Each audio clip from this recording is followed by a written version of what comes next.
Hola, buenas tardes. Mi nombre es Petra Sanz y me toca moderar la siguiente mesa, que la queremos hacer muy práctica.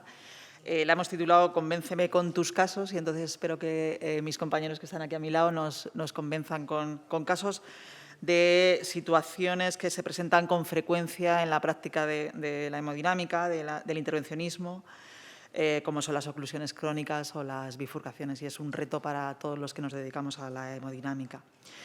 La primera presentación corre a cargo de José María de la Torre, del Hospital Marqués de Valdecilla de Santander, que se ha excusado, no podía venir, y nos ha mandado un vídeo que lo vamos a emitir ahora para ver su intervención.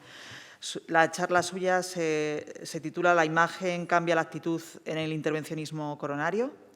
Entonces, cuando queráis, podemos emitir el vídeo.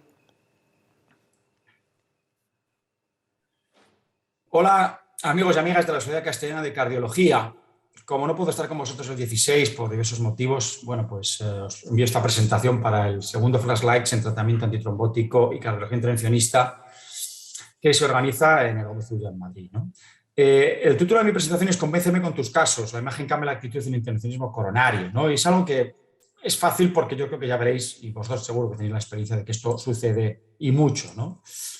Podríamos acabar con este estudio diciendo, bueno, este es un estudio realizado en Estados Unidos, en muchas unidades, donde se comprobó que el utilizar imagen de OCT, en este caso era OCT, pero sería lo mismo con IBUS, basal y en la optimización de los procedimientos, pues originaba cambios de actitud, ¿no? Concretamente, por OCT hubo un 83% de impacto en cambios y en el post un 31% de impacto en cuanto a la generación de cambios, ¿no? De acciones que se motivaban por los hallazgos intravasculares. Pero os voy a empezar a mostrar algunos casos, ¿no? Algunos más raros, pero bueno, ahí están. Esta imagen geográfica en una DEA medio distal con una línea, un defecto de contrastación que pudiera ser una disección y que por IMUS vemos que no es nada, y es sencillamente el lavado producido por flujo colateral debido a esta estenosis en DEA y un flujo que viene de derecha. Espectacular, pero ahí está. Esta imagen angiográfica con contrastaciones irregulares que pueden ser calcio, que pueden ser disecciones, que pueden ser trombos, y que hacemos IBUS y que a lo que se corresponde pues es a una disección coronaria, como es aquí, muy espectacular, y que da estos defectos de contrastación. Este es un varón de 38 años, no tenía factores de riesgo, 2 horas de dolor tras un maratón, y tiene una elevación transitoria del ST anterior. Vemos una angiografía con un defecto de contrastación. No sabríamos por angiografía muy bien a qué atenernos, y por OCT vemos una placa erosionada con trombo, pero con un volumen residual muy grande. ¿Qué hicimos? Tratamiento antirregante, no stent, y cambiamos mucho lo que pudiera ser el devenir de este paciente. Y ya que hablamos de placas inestables, pues tenéis imágenes con OCT, tenéis aquí una ruptura de placa con trombo en estado descendente anterior, que se ve muy bien la ruptura, veis la rotura, veis también presencia de trombo. En este caso, tras trombectomía en esta circunfleja, lo que se ve es que no hay rotura, pero sí hay una placa importante, puede haber erosión de placa. Y en este caso lo que es un nódulo calcificado. ¿Podríamos pensar en un trombo? Pues no, es un nódulo calcificado y la terapia va a ser distinta seguramente. No vais a hacer aspiración, a lo mejor tenéis que hacer preparación de placa calcificada, etc. Y hablando de calcio, tanto IBUS como OCT dan una información sobre la posibilidad del calcio, ¿no? Tanto a nodular, superficial, profundo. Vemos casos con OCT, vemos casos con IBUS, ambas técnicas con distintos matices nos lo muestran. Y la distinto grado de calcificación pues va asociado a distintas herramientas, ¿no? Como veis arriba, pues distintos hallazgos, distintas herramientas a utilizar en la modificación del calcio, desde el balón compliante, pasando por los balones de corte, litotripsia, finalmente la aterectomía rotacional, orbital o el láser, ¿no? Todas estas herramientas que hoy nos permiten preparar la placa calcificada y cuya selección se hace mejor con imagen intravascular que justo con angiografía sola. Otro caso, ¿no? Una lesión subtotal en DEA media y no sabemos muy bien qué hacer con el resto de la DEA, que tiene todo angiográficamente como difusamente enfermo, y vemos que es mucho más enfermo de lo que la angiografía sugiere. Y veis aquí toda la placa que hay, además de un aspecto vulnerable y que nos obliga a estentar mucho ese vaso hasta prácticamente el hostio. Una bifurcación que parece un candelabro auténtico, de estos de 7 brazos casi, y ¿dónde está la estenosis, ¿no? Entonces, la imagen nos permite ver los ostios de todas las ramas, de la EA, del ACX, del ramo mediano, del tronco. Y señores, no hay ninguna estenosis severa, ninguna que comprometa la luz de manera significativa en esta angiografía tan compleja, ¿no? Y hablando de troncos distales, ¿qué es significativo, ¿no? Tenemos distintos troncos distales, distintas imágenes ultrasonográficas. Podríamos hacer guía de presión, pero, y en esto pues hemos contribuido aquí desde España con estudios nuestros, hay un consenso en que la imagen con IBUS puede orientar. Si tenemos más de 6 podemos diferir, menos de 4,5 tratar, y entre 4,5 yo diría entre 5 y 6 ir a guías de presión para lograr afinar más la especificidad de los hallazgos y de alguna manera decidir qué es lo que tratamos o no. Y en el tronco, pues la imagen va a ser importante porque en la geografía, y lo veis a la derecha, tiene poca especificidad y poca sensibilidad para detectar enfermedad de los ostrum de DFX y necesitamos hacer IBUS, ecografía intravascular, tronco D a tronco CX, a las dos ramas, para discriminar un poco el tipo de enfermedad que, como vemos en el dibujo aquí abajo a la derecha, pues la placa se redistribuye más hacia DEA, algo menos hacia CX, pero a la hora de decidir luego veremos qué estrategias utilizar en el stenting del tronco, pues es importante tener esta información. Y en el tronco pues, aparecen estenosis ostiales, que como en estos dos casos, sorpresa, pues no eran estenosis, eran artefactos. Y el IBUS los pone de manifiesto con ausencia total de placa. Imagínense las implicaciones que tendría pensar que estos son estenosis reales. O un defecto de contrastación en el tronco, que no podemos saber geográficamente si es trombo o qué es. Puede ser calcio, puede ser trombo, un nódulo de calcio, una placa más calcificada más severa. Señores, es en este caso una pequeña rotura o trombito en placa y por lo tanto el tratamiento es distinto, a lo mejor es un stent directo y no como si hubiera calcio que tendríamos que hacer otras cosas. Calcificaciones en el tronco pueden ser anulares, pueden ser nodulares, nodulares con compromiso de luz como en el medio, nodulares sin compromiso de luz como las de abajo y esto la imagen intravascular es fundamental. Este es un caso en el que la existencia de una TAVI y una insuficiencia renal importante hacen que no podamos perder mucho en las geografías, dudamos del tronco distal, hacemos IBUS y vemos 4,9 de luz, con lo cual vemos que hay que tratarlo, seguramente, y que por la lumen de tronco ICX pues podemos hacerlo tranquilamente con un tratamiento de stent provisional, ya que la circunfleja tiene relativamente preservada la luz. Este es un paciente con un stent previo en DEA, implantado en otra institución, no sabemos muy bien hasta dónde llega y con IBUS vemos que llega hasta el tronco y que enjaula la circunfleja, como vemos abajo, con lo cual la estrategia ya va a ser diferente si es que queremos hacer un abordaje bifurcacional. No obstante, la luz es de 7 en el tronco, con lo cual incluso en este caso podríamos considerar diferir, pero al menos sabemos hasta dónde y cómo habría que tratarlo en el caso de hacer. Una lesión derecha distal que necesita un stent. Implantamos el stent y aparece una estenosis pues muy pertinaz en el borde proximal del stent. ¿Qué es? Espasmo, placa residual. Bueno, pues con IBUS vemos que es un hematoma mural. Vemos en la imagen del medio el hematoma y obviamente no más nitro, no más perder el tiempo e implantar un stent. El hematoma puede progresar y es incluso más peligroso que una placa residual, ya que no va a ser de estenosis, aunque puede dar oclusión subaguda. Un caso muy curioso de una angioplastia primaria en una derecha distal, que hice ya hace tiempo, en el que continuamente, tras el implante de stent, aparecía una estenosis dentro del stent, pensando, bueno, pues se posdilató muchas veces, se aspiró, se pusieron inhibidores de R3A, y al final con IBUS lo que se ve es, curiosamente, que hay una ectasia del vaso que no se aprecia, porque no se rellena de contraste, que está rellena de material trombótico que continuamente prolapsa y protruye en el interior del stent y que obligó a tratar, fíjense qué curioso, con un stent graft, un stent graft para aislar totalmente esa cavidad externa al stent del stent. Una restenosis como tantas, sí, en derecha ostial proximal, pero ¿cuál es el mecanismo? Pues por IBUS vemos que hay una fractura y un gap, o sea, realmente falta stent en la parte central y es debido fundamentalmente pues, probablemente una fractura del stent. En estos casos, pues quizá el tratamiento sea mejor otro stent que no un balón farmacoactivo. Y vemos aquí un caso como muy sencillo, ¿no? Una estenosis de DEA proximal, 70-75, que resultó significativa con una guía de presión, se trató con un stent de 3,16 y bueno, muchos hubieran concluido aquí, pero hicimos IBUS en ese momento por motivo de un protocolo y mira lo que nos encontramos, pues no aposición proximal, subexpansión en el centro y vimos placa residual a la salida. O sea, todos los problemas que podíamos tener. ¿Qué requirió? Pues posdilatación con balón mayor y un nuevo stent distal para optimizar totalmente el procedimiento. Y no estamos hablando de una lesión que de entrada fuera severa. No digo que, compleja, perdón. No digo que haya que utilizar IBUS en todas las lesiones que tratas, pero esto es para indicarles que incluso en lesiones aparentemente no muy complejas, a veces lo que dejamos geográficamente no es tan óptimo. Pero bueno, en general, donde la imagen va a rendir más frutos es en el interferismo complejo. Un ejemplo de una subexpansión severa de un stent en DEA que se manifestó o se detectó en la trombosis subaguda que hizo el paciente, ¿no? En ese IBUS, después de aspirar, pues se vio que en el punto 2 había una subexpansión que, si bien por angio ya se intuye, por IBUS es mucho más marcada y que hubiera sido, de haber sido detectada o corregida, pues a lo mejor hubiéramos evitado esta trombosis subaguda que ocurrió. Y es que en los mecanismos y causas de fracaso del stent, pues hay muchos estudios, muchos mecanismos, y como veis, IBUS y OCT han estado implicados en la detección de múltiples de estos mecanismos para las trombosis, tanto del antiguo stent metálico normal como del fármaco activo, y también para la restenosis, para todos los mecanismos de fracaso del stent.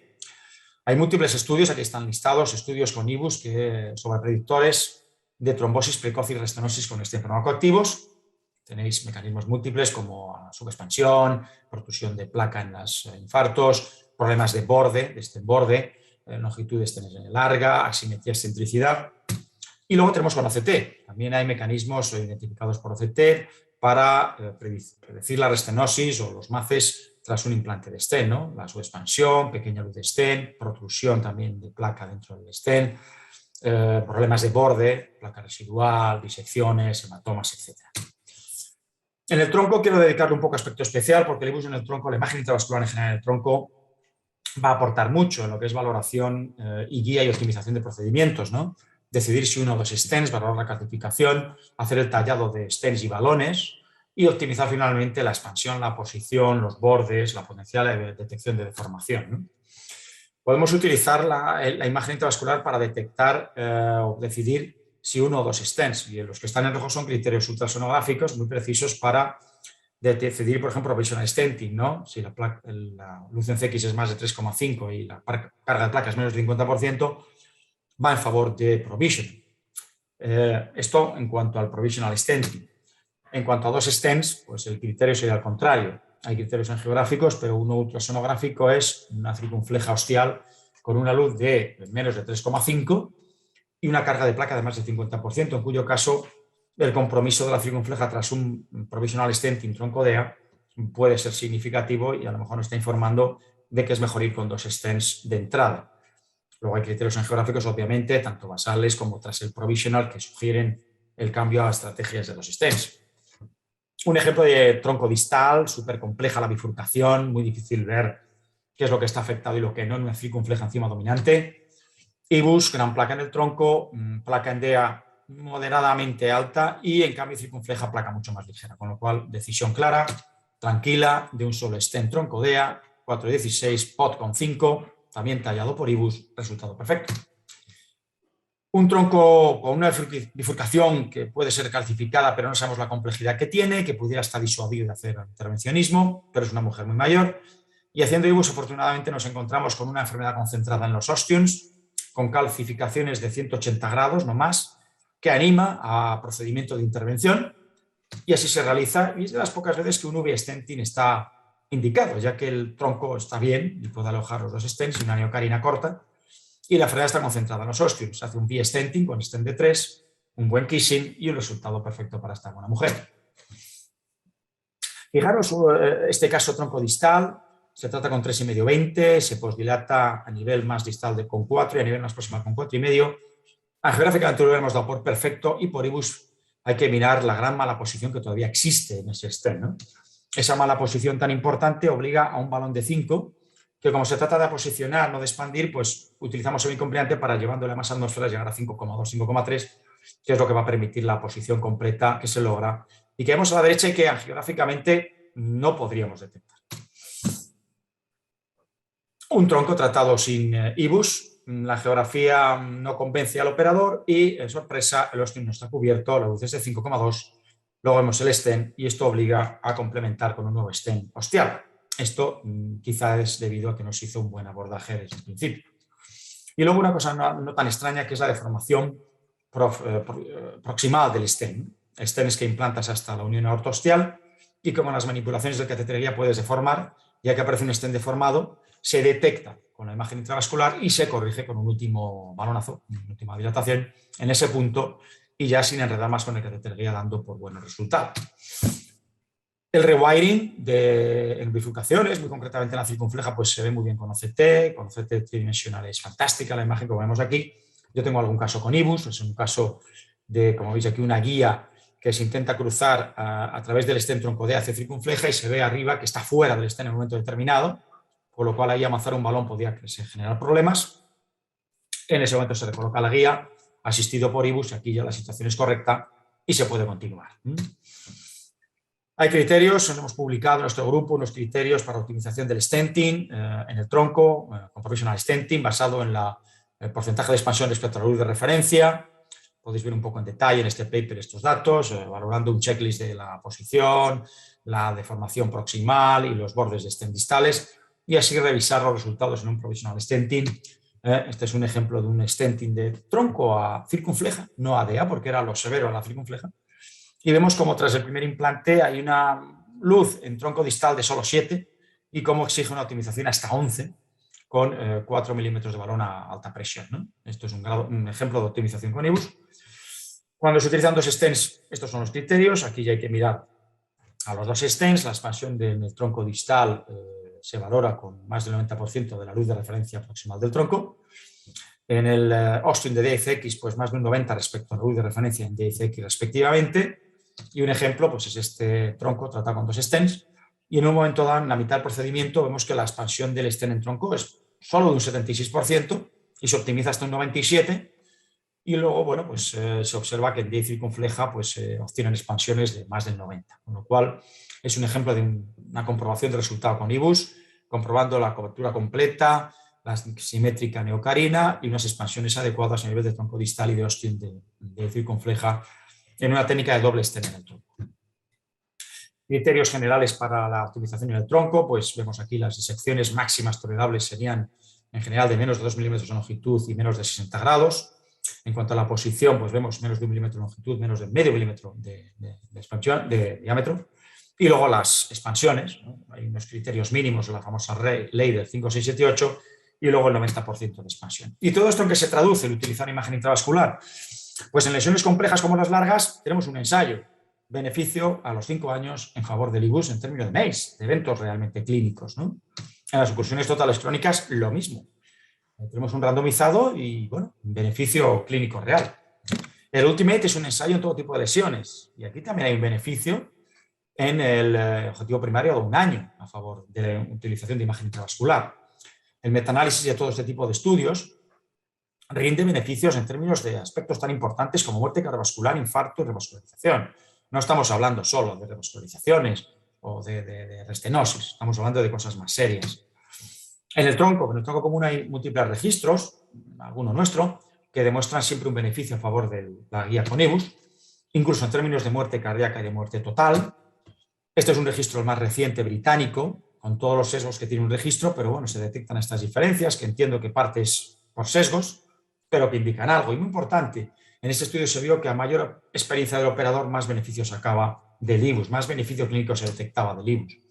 En el estudio nuestro del 2014 se veía además que había un gradiente de beneficio. Hay un beneficio en término general en PCI del tronco, pero es mayor si es distal y aún mucho mayor si es un tronco distal tratado con dos stents. En ese caso, el uso de IBUS rinde unos beneficios tremendos muy significativos.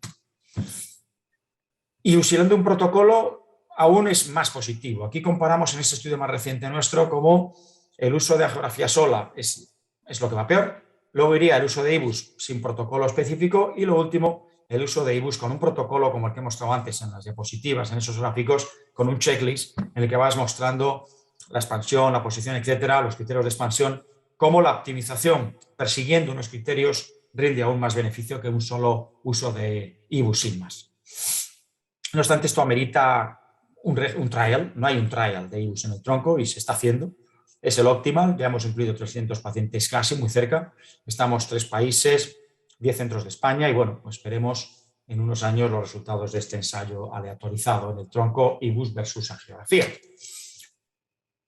Hemos hablado mucho de IBUS, pero bueno, la OCT, que os digo, pues se puede utilizar mucho igual, ¿no? Hay menos evidencias porque, bueno, hay menos ensayos, menos estudios, pero bueno, esto se presentó en el TCT ahora hace poco y es un metaanálisis de estudios que utilizan IBUS o OCT para guiar procedimientos y se ve que hay una paridad, ¿no? Realmente ambas técnicas reducen eventos de una manera similar, ¿no?, en este metaanálisis de ya muchos pacientes. No obstante, el Olumiant 4 es un estudio que estamos esperando y que dará un respaldarazo definitivo a la OCT, o así esperamos, a la OCT para guiar los procedimientos de intervencionismo.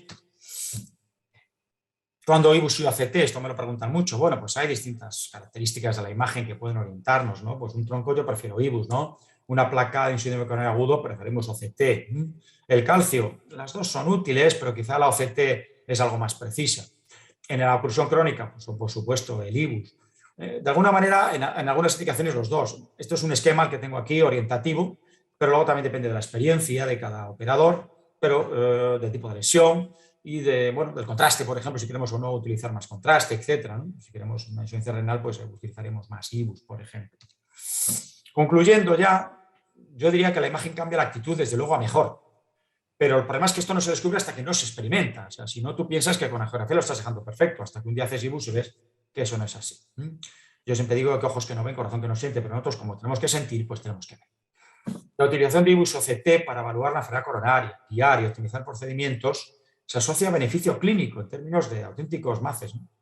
Y esto se concentra sobre todo en determinados tipos de lesiones, como las largas, muy largas, las oclusiones totales, la lesión bifurcada, sobre todo con 2 stents, el tronco común, los fracasos de stent en estenosis y trombosis. Y en pacientes con síndrome coronario agudo, con insuficiencia renal avanzada, que tenemos que utilizar muy poco contraste en la geografía, o en pacientes dependientes de un vaso único. Y respecto a IBUS u OCT, no es tanto si IBUS o OCT, sino imagen intravascular versus la geografía. La gran mayoría de las lesiones complejas que tenemos que evaluar se pueden abordar con las dos técnicas y se trata de pues utilizar aquellas con las que estás más cómodo, ¿no? En el resto de casos, pues será mejor una que la otra. En un tronco, por ejemplo, yo insisto en que prefiero IBUS, pero de alguna manera depende del tipo de escenario clínico eleccional, ¿no? Nosotros hemos llegado a publicar un estudio también con OCT en tronco, con los italianos, y rinden resultados similares al IBUS, pero bueno, eso ya de alguna manera, como digo, depende del contexto y de la experiencia personal. Hay más evidencias, obviamente, con IBUS y con OCT, pero los dos. Por lo tanto, esto es lo que os quería contar, compañeros de la Sociedad Castellana. Espero que os haya convencido, tanto con los casos como con las evidencias, y seguro que sí, y que además lo estáis haciendo y que os voy a enseñar, seguro que lo hacéis mejor. Muchas gracias y esperemos que para la próxima nos podamos ver en persona. Muchas gracias.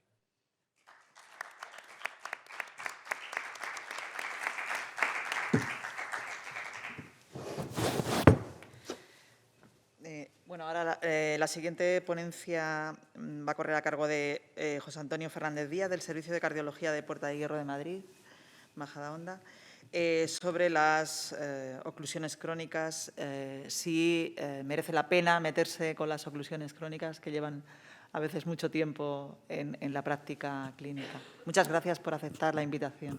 Bueno, gracias a vosotros y a los organizadores, David y Ricardo, por invitarme. Entonces, os voy a intentar convencer de por qué merece la pena en muchas ocasiones hacer angioplastia en oclusiones crónicas. Os voy a poner dos ejemplos para empezar, dos casos, que son dos situaciones diferentes y que nos encontramos en la práctica clínica. Este primer caso es un señor de 60 años que en 2017, por una angina estable, pues se le hace una angioplastia en una lesión de la vea media y ya en esa época se vio que tenía una oclusión de la coronaria derecha.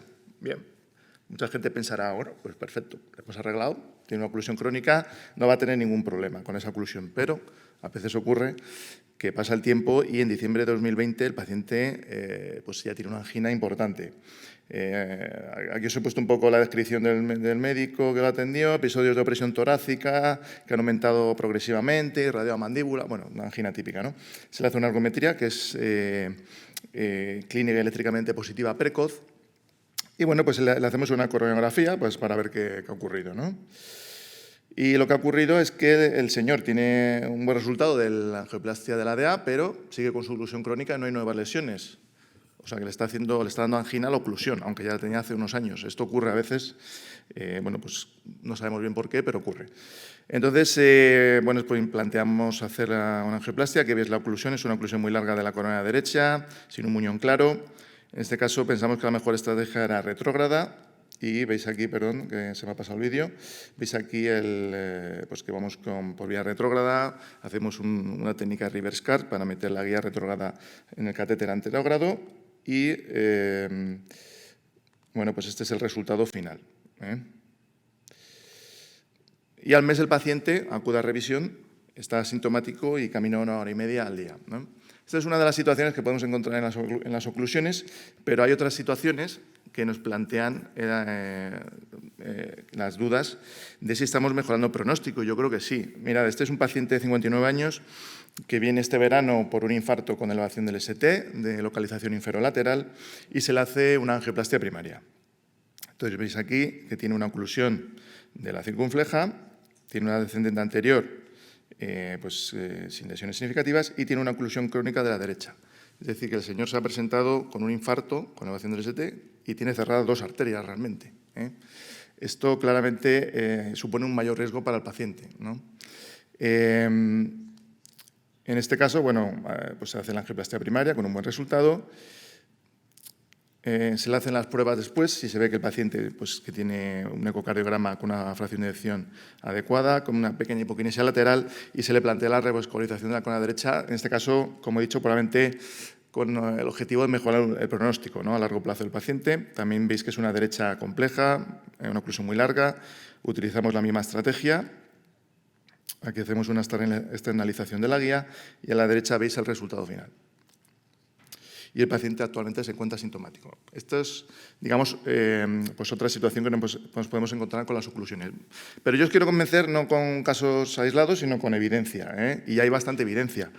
¿Qué beneficio nos aporta, según la literatura, abrir las oclusiones? Pues mira, vamos a empezar por ello. La evidencia publicada. Desde luego, hay mucha evidencia que mejora los síntomas y la calidad de vida en muchos pacientes. Este es el estudio EuroCTO, que es un estudio randomizado de tratamiento médico frente a angioplastia de oclusiones crónicas. Veis aquí que aumentaba la calidad de vida de los pacientes, disminuía la angina y disminuía también el grado de angina.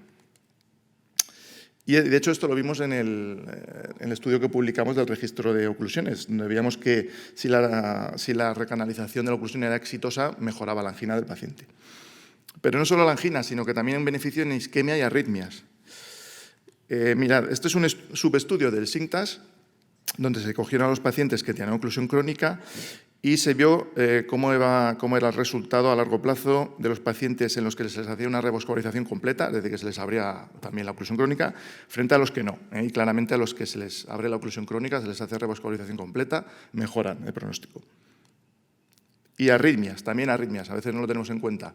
Este es un estudio del año pasado en Eurointervention, donde se ve que los pacientes que tienen una oclusión crónica tienen más mortalidad si tienen arritmias ventriculares. Otro buen motivo. Este es un estudio que se ha publicado este mes en Eurointervention. Yo creo que es interesante porque también hay muchas dudas de si al abrir la arteria culpable estamos mejorando solo las ramitas que vemos de la oclusión, ¿no?, de las ramas epicárdicas, y parece que no. Aquí veis que mejora la perfusión no solo del territorio teóricamente de la oclusión crónica, sino también de territorios más remotos. ¿Por qué? Pues probablemente porque estamos mejorando también la microcirculación. Este es un estudio, creo que es interesante en este aspecto. ¿Y mejoría de la función miocárdica? Pues también. Este es un metaanálisis del año 2018, con numerosos estudios incluidos, donde se ve que al abrir la oclusión crónica mejoraba tanto el volumen sistólico como diastólico del ventrículo izquierdo. Y donde hay más dudas es en el pronóstico. El Decision CTO Trial, que es un estudio que mucha gente argumenta que es el estudio definitivo para ver si las oclusiones es beneficioso abrirlas o no. Este es un estudio que efectivamente era un randomizado donde no se demostró mejoría de pronóstico en los pacientes en los que se les abría la oclusión, pero es un estudio que tiene varios puntos muy dudosos. Se utilizaron endpoints duros. Hubo mucho cruce de tratamiento entre ambas ramas. Muchos pacientes a los que se les asignó la rama médica pasaron a la rama de intervencionismo y viceversa. El estudio se terminó de forma precoz, o sea que no se reclutaron el número de pacientes que estaban previstos. Y además, una cosa muy importante, que no se exigía viabilidad a la hora de decidir si se abría o no la oclusión. Entonces, es un estudio que plantea muchas dudas y, de luego, no pienso que sea el estudio definitivo. Sin embargo, si cogemos metaanálisis, es un metaanálisis publicado hace 3 años, donde la muerte cardiovascular disminuía en pacientes en los que se les hacía angioplastia en la oclusión. Bien, Esto también vimos en el registro una tendencia, no era significativo porque tampoco el registro tenía ese objetivo, pero se ve una tendencia que en los pacientes en los que se recanaliza de forma exitosa la oclusión tienen un mejor pronóstico. Tiene una tendencia, aunque no es significativa. Y luego, a la hora de valorar el beneficio, también tenemos que tener en cuenta la probabilidad de éxito. Bueno, pues ahora mismo hemos aumentado mucho la probabilidad. Tenemos mucho mejor material, tenemos, como veis, distintas técnicas para utilizar y, de hecho, aquí veis un registro muy amplio europeo de oclusiones crónicas, como a lo largo del tiempo ha mejorado la tasa de éxito de las oclusiones, incluso en procedimientos, en técnicas más complejas como la retrógrada o la disección anterógrada, ¿no? Complicaciones, pues afortunadamente a lo largo del tiempo las tasas de mortalidad en los procedimientos han disminuido mucho y ahora prácticamente pues, son excepcionales, afortunadamente. Lo que no ha mejorado mucho, probablemente porque hacemos procedimientos cada vez más complejos, son la tasa de otras complicaciones que no es mortalidad, ¿no? Por eso también hay que tener muy en cuenta qué pacientes vamos a someter a la angioplastia de la oclusión. Tenemos que estar cargados de razones para plantearlo. Y este es mi diapositiva de conclusión, que es un algoritmo que os he puesto que yo creo que refleja la evidencia que hay ahora mismo. Si un paciente tiene síntomas o de angina o equivalente anginoso y tiene en el territorio de la oclusión una adecuada contractilidad o hipoquinesia, pues probablemente merezca la pena hacer la oclusión, siempre teniendo en cuenta la experiencia del operador y la anatomía de la oclusión. Hay que adecuar la experiencia con la anatomía. Anatomías más complejas necesitan operadores más expertos. Si el paciente no tiene síntomas y tiene una quinesia en el territorio de la CTO, pues lógicamente hay que demostrar viabilidad. Hay que hacer un estudio de viabilidad. Si tiene viabilidad se puede plantear, pero si no tiene viabilidad está claro que no merece la pena y lo mejor es el tratamiento médico. Y en pacientes que no tienen síntomas, pero sí que pues el territorio pues parece que es viable, tiene adecuada contractilidad, en estos casos también lo más prudente es demostrar isquemia. Si se demuestra que hay una isquemia significativa, por ejemplo, en un PET, se ha demostrado en los estudios que claramente mejora el pronóstico y merece la pena abrir la oclusión, ¿no? Teniendo en cuenta este esquema, pues yo creo que os he intentado convencer de que hay ya suficiente evidencia de que en estos tipos de pacientes bien seleccionados, pues la angioplastia de la oclusión pues aporta mucho beneficio. Y nada más, muchas gracias.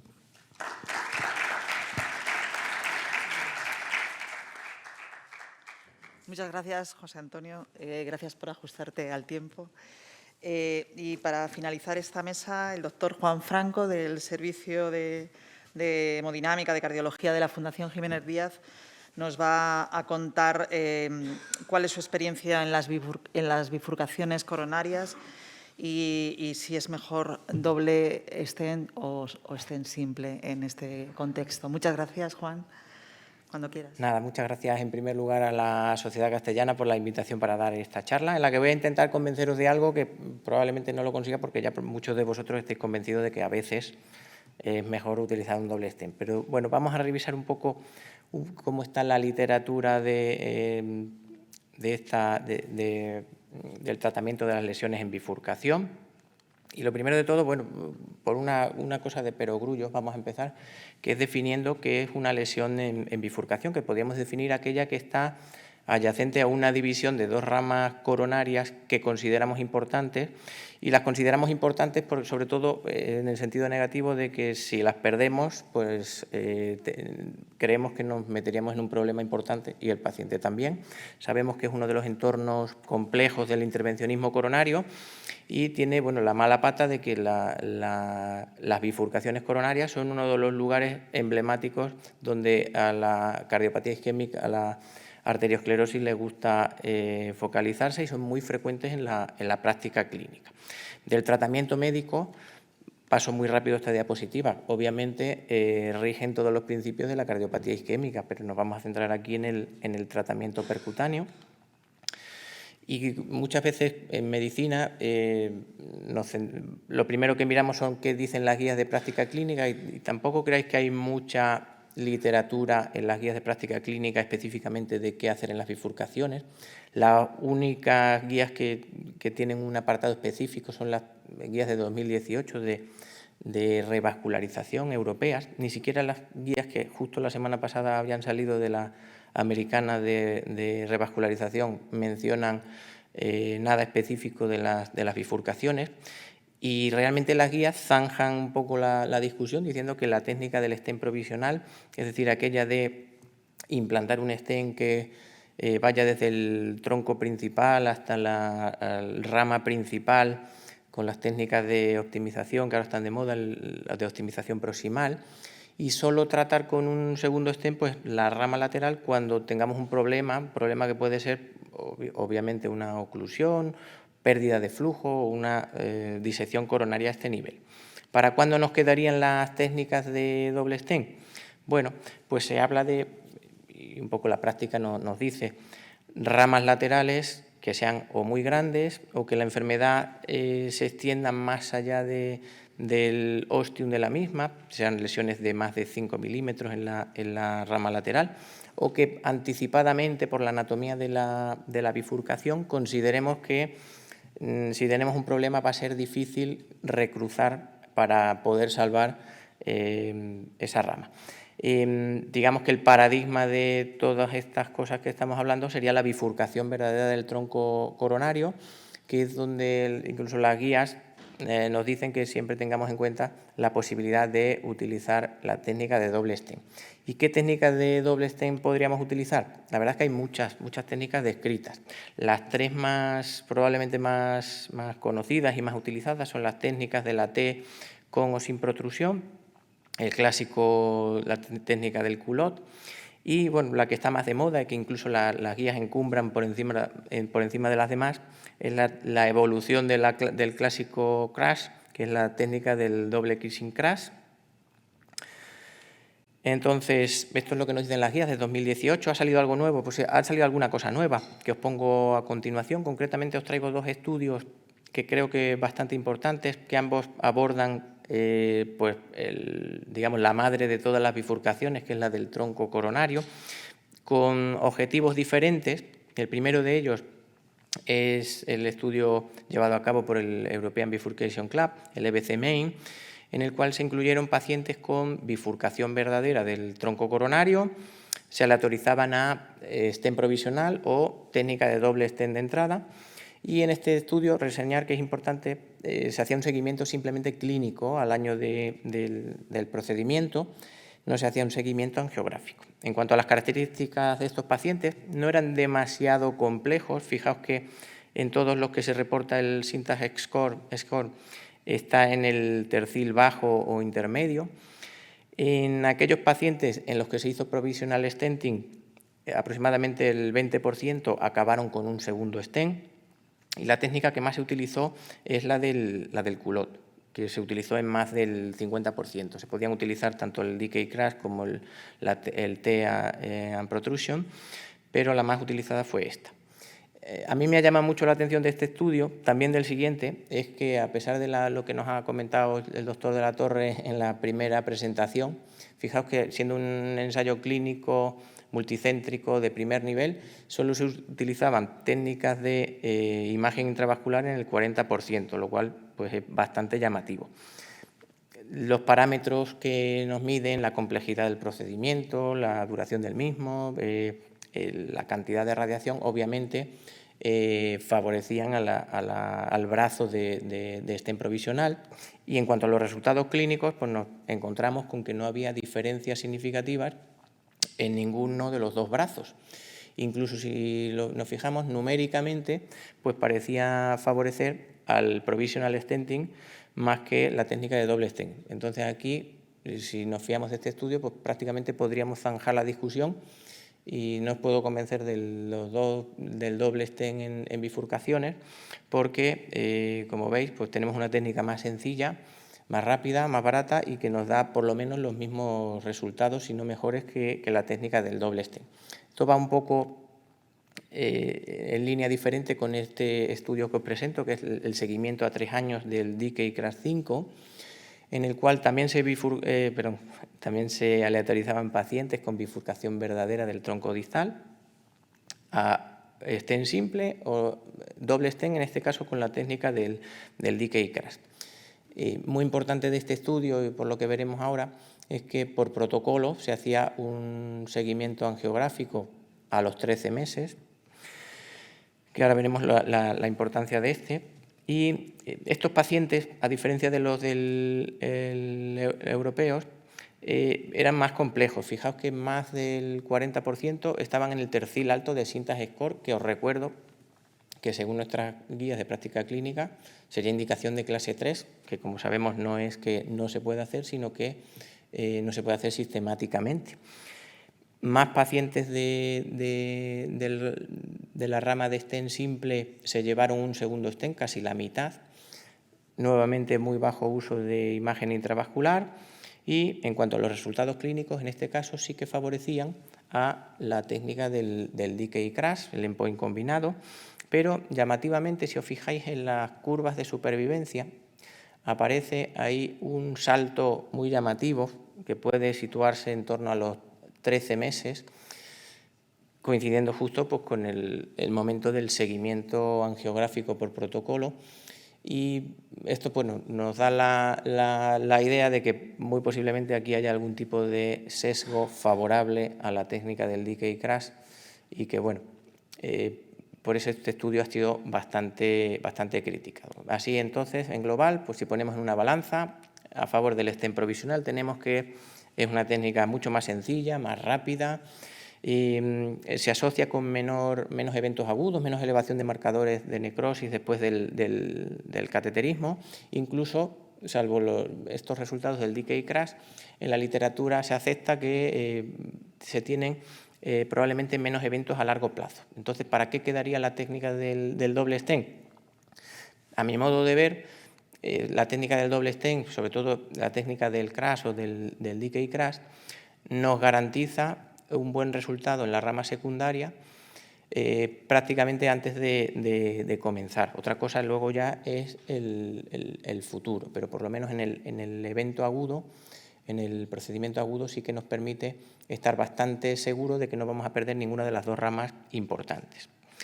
Entonces, os traigo aquí un caso clínico un poco ilustrativo de la charla, de un señor de 66 años, ingresa en nuestro hospital en diciembre del año pasado por un infarto inferior, que se hizo su angioplastia primaria, y en la coronariografía izquierda pues, se detectó una lesión también del tronco coronario distal, además de una lesión de la DEA distal. No sé si me va a funcionar el vídeo, espero que sí. Creo que no. Bueno, se trataba de una lesión 111 de Medina, en la que decidimos, creo que funciona ahora. Eso es.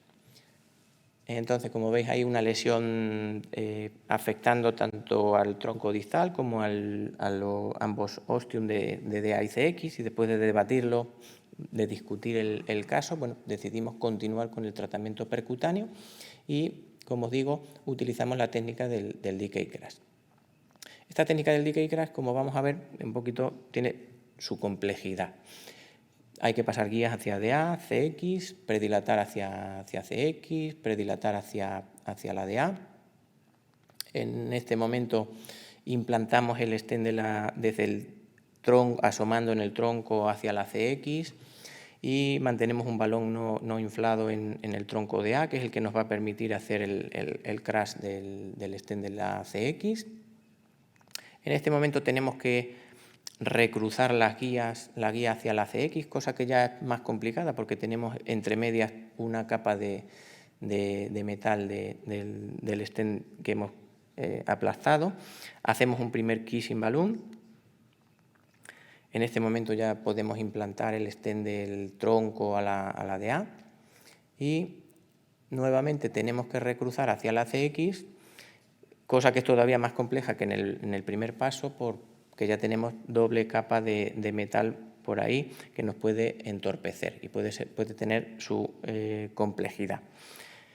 Hacemos un segundo kissing y se finaliza con una técnica de optimización proximal, que en este caso se hizo con un balón de 4, y el resultado angiográfico, pues como podéis ver ahí, aunque está un poquito mal sondado, pero un resultado angiográfico excelente. Entonces, la cosa es que el paciente nos volvió a ingresar 5 meses después por un cuadro de angina inestable y nos encontramos con la desagradable sorpresa de que tenía una restenosis, pues como veis, crítica del stent de la arteria circunfleja. Y en este caso, pues aparte de poner esas caras, nos preguntamos, ¿y esto cómo lo solucionamos? ¿Metemos aquí alguna otra técnica con más metal? ¿Operamos al paciente, aunque no es una lesión del tronco, solo afecta a la arteria circunfleja? En este caso concreto, bueno, pues decidimos tratarlo con un balón farmacoactivo, con el resultado que vais a ver a continuación, que nos pareció aceptable, con lo cual, bueno, el paciente fue dado de alta, con la buena suerte de que nos volvió a ingresar 6 meses después del anterior cateterismo, nuevamente dolor torácico, esta vez no tan típico como el del ingreso anterior, y se hablaba incluso de que tenía una prueba de esfuerzo que se hablaba de que era eléctricamente positiva. Entonces, en este momento, bueno, pues no queríamos enfrentarnos a la angiografía, aunque en este caso tengo que deciros que fue una falsa alarma, que el resultado angiográfico seguía igual que 6 meses antes, con lo cual el paciente fue etiquetado de dolor torácico no coronario y fue dado de alta. Y nada, como conclusiones de la charla, es decir que las lesiones en bifurcación, que son muy frecuentes en la práctica clínica y son uno de los retos que tenemos, a los que nos enfrentamos en el intervencionismo coronario, no tenemos una solución óptima que resuelva todas las situaciones.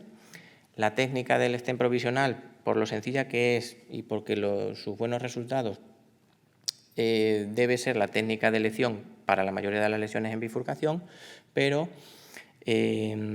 las técnicas de doble stent, aunque requieren mayor destreza técnica, debemos reservarlas para bifurcaciones complejas, en la que yo creo que tengamos o pensemos que tenemos muchas papeletas de que haya un mal resultado en la rama lateral, sobre todo cuando la rama lateral es de gran desarrollo. Estamos hablando de las bifurcaciones, obviamente, del tronco coronario, de adiagonal o alguna similar. Y nada más. Muchas gracias por vuestra atención.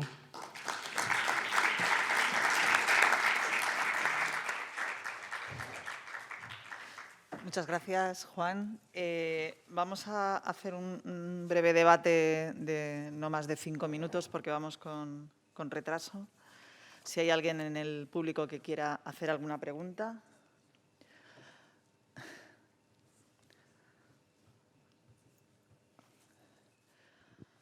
Hola, yo soy un resi. Pues muy bien. Para establecer el nivel. A ver, respecto a las oclusiones crónicas, cuando te encuentras un paciente que ingresa, sobre todo con un infarto con elevación o sin elevación, pero que sabes claro el territorio en el que puede estar y te encuentras que hay otro vaso que está cerrado, en el que no sabes si ese vaso realmente le está causando algo más de clínica. O sea, era más la opinión de saber si la evidencia lo que se ha visto es que lo que mejora es calidad de vida, pero ese paciente no sabes qué calidad de vida tiene con ese vaso cerrado solo. Te esperas a ver una evolución, te lo planteas en el momento del ingreso por el otro evento coronario, demuestras viabilidad cuando no en todos los hospitales puedes hacerlo. No sé qué opinión tenéis. Gracias. Sí, o sea, el caso, por ejemplo, que he presentado, ¿no?, que es un señor que ingresó por infarto y luego se vio que tiene una oclusión crónica del otro lado, ¿no? Es el que planteas. A ver, yo creo que realmente si en la oclusión crónica se ve que tienes viabilidad, merece la pena abrirlo. ¿Por qué? Porque este paciente ya ha tenido evento coronario agudo, es decir, que su probabilidad de tener más eventos coronarios es mayor que un paciente que no ha tenido evento coronario agudo. Si ya tiene una arteria cerrada de por sí, y vuelve a tener otro evento coronario, o imagínate que se trombosa el stent que le has puesto en la algebresta primaria, o tiene una restenosis, el paciente tiene más riesgo, sin duda. Entonces, si tienes viabilidad en la oclusión, yo creo que le estás disminuyendo el riesgo en los eventos futuros que pueda tener.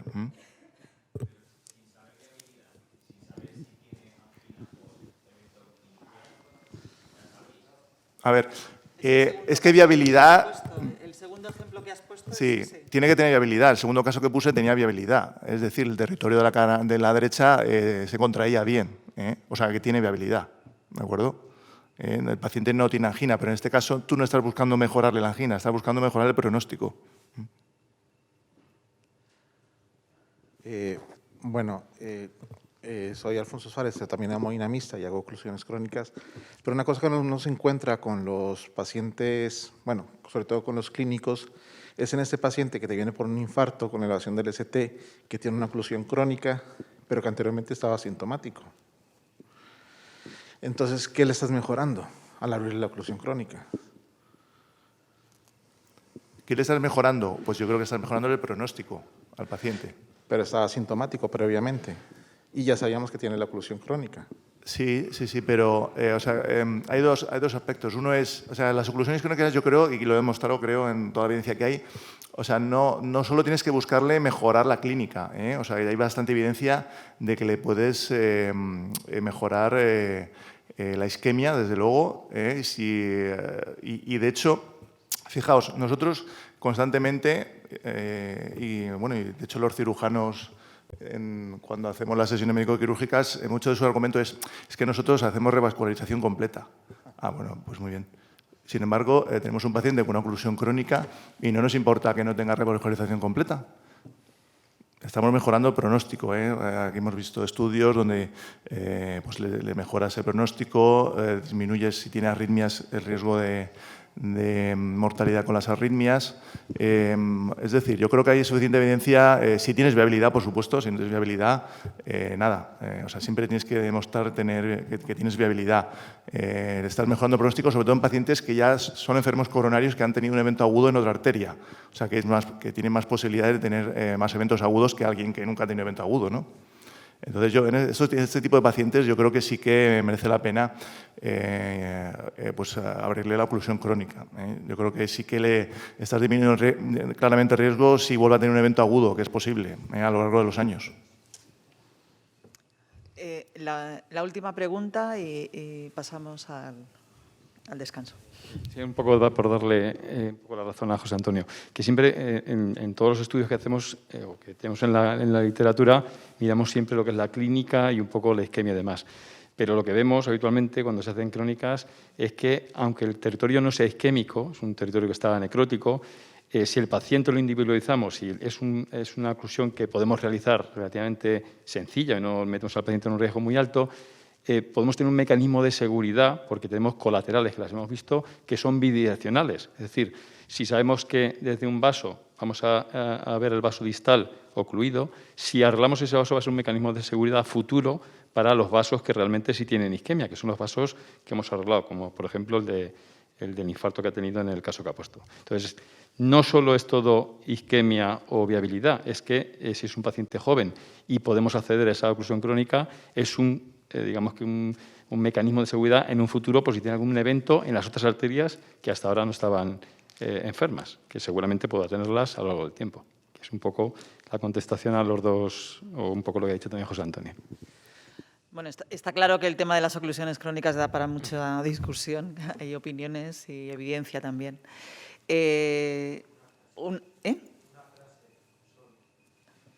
Tú, que el doctor Martí quiere hablar, por favor. Sí. Quería hacer una pregunta de bifurcaciones, pero eso la hablamos después. No, una frase solo respecto al tema este. Las oclusiones crónicas son enfermedad coronaria crónica estable, ¿no? Nosotros no tenemos ningún estudio que nos diga que un paciente que tiene un infarto y que tiene otra lesión del 90% en otra arteria, el no haber tenido esa lesión le vaya a cambiar el pronóstico. Sin embargo, con las oclusiones sí lo tenemos. Hay un estudio que nos dice que el que se infarta y tiene una oclusión crónica tiene mucho peor pronóstico que el que se infarta a otro territorio, evidentemente, que el que se infarta a otro y no tiene otra oclusión crónica asociada. Lo que quiero decir es, ¿por qué le estamos pidiendo a las oclusiones crónicas lo que no le pedimos a otro tipo de lesiones estables? Para poder revascularizarlas, ¿no? Es que somos mucho más exigentes con las oclusiones crónicas para establecer la indicación de lo que somos para poner un stent en una lesión no oclusiva. Porque técnicamente, ¿no?, es mucho Ahí más está. compleja y porque la técnicamente es más compleja, porque es más caro, porque nos lleva 5 horas, porque tiene un porcentaje de complicaciones que nos preocupa, aunque luego la mortalidad no es tanta, ¿no? Pero probablemente el camino sea mejorar técnicamente, seleccionar los casos y no decir no, no buscar, no, es que quiero evidencia. Es que no vamos a encontrar una evidencia en enfermedad coronaria crónica estable en mortalidad en estudios de un año, nunca, ¿no? Es todo lo que quería decir. Muy bien, pues muchas gracias a Juan y a José Antonio y pasamos ahora a un pequeño descanso para después empezar con la siguiente mesa. Muchas gracias.